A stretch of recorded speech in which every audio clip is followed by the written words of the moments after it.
Hello mga kabengers! Tara na, samahan nyo kami na pumunta rito sa isang mall na malapit sa amin. And then syempre dahil ka mga eto tayo, kumbaga sana nag-unwind ng konti, diba? Kaya naman po, eto, kumbaga libangin natin ang ating sarili. Alam niyo naman tayo na ang buhay natin, diba, ay trabaho, bahay.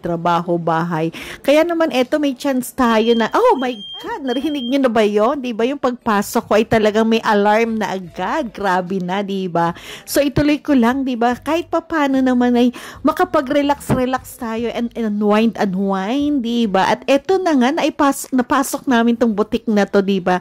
Alam niyo naman, ang panahon na ngayon ay fall, diba? Kaya naman po medyo malamig na. Kaya nakikita niyo yung mga presyo, diba? And then ang lola, may nakita mga mirror. Alam niyo na ang gagawin, diba? Pa-selfie na lang. And then, syempre, eto yung isa pang store na pinuntahan namin, diba? Kumbaga may hinahanap kami dyan kung kaya ba ng presyo, diba? Bakit ba hindi? Kaya naman po, ito yung hinahanap namin na yung mahaba bang unan, di ba mga ka-abengers? O kaya kung meron kaming makikitang punda na pamalit dun sa punda ng anak ko, di ba, yung mahaba niyang unan, ay sige, go kami. And then, syempre, bago kami makarating doon, ang dami naming dadaanan, di ba? Kaya silipin na natin, tara.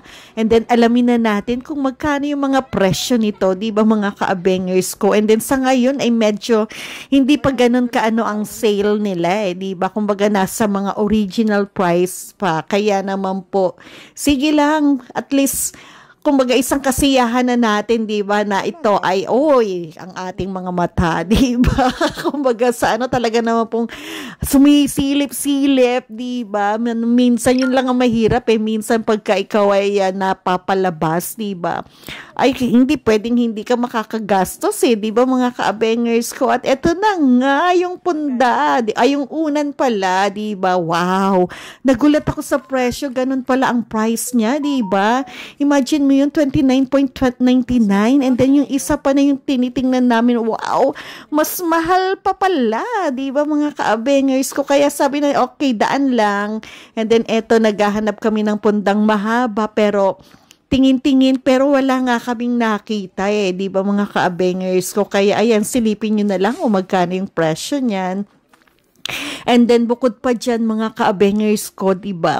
So, yung mga, syempre yung tingin-tingin ka na yung paunti-unti, diba, mga ka-abengers ko na, kumbaga, okay, may budget ka ng 10, may budget ka ng 20, okay, diba? At ito, nagulat ako sa presyo nito, my God, napakamahal pala nun. Grabe, 39 yun ha, pero hindi ko na naipakita yung presyo. And then, syempre, ito yung mga gamit pang kusina. Usually naman, diba, kumbaga sa nag-aano tayo sa mga pangkusina, diba? At ito na nga, naghahanap ako ng kawali, diba? Dahil nga yung aking kawaling kinagamit ay puro gas-gas na. Kaya lang sabi ko, okay, kailangan ko muna mag-compare, diba? So, check lang ng price and then iwan muna yan. Sige. And then, eto na nga, dito ako talaga may gulay na wala sa plano, diba? Kaya nga sabi ko, nagluluto ako. Kailangan ko ng pare-parehong lalagyan, diba? Ng aking bawang sibuyas, diba? Pagka naghihiwa, alam niyo naman ang lola niyo, wow, nagbablog, diba? Kaya, ayan, kumaga kahit pa paano bumili tayo ng ilang piraso, diba? And then, syempre, yung malaking mangkok, bili rin tayo, di ba? Kumbaga may allotted budget tayo dyan di ba? Kumbaga walang sobra hanggang dun lang talaga yung magiging presyo ng ating bibilin dito sa lugar na ito, di ba mga ka-abengers ko? Pag di mo ginawa yun, ay patay na po, may gulay, di ba? Ay, pasensya na po sa word na ginamit ko, di ba? Kaya naman po, ayan, kumbaga sana, usually self-service na ang nangyayari sa bawat, rito store, di ba? Kaya naman, ayan na po, ito pa yung isa naming pupuntahan, di ba? Kumbaga sa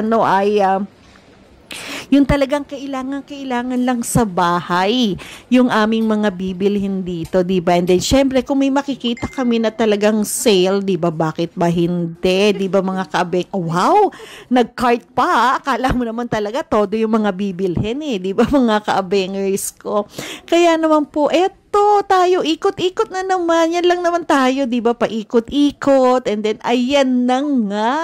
Nag-check out na kami, di ba, mga ka-abengers ko. And then, alam nyo ba kung ano yung nangyari sa labas habang nag-aantay kami ng aming masasakyan? Abay, syempre, nag-live ang lola nyo, di ba?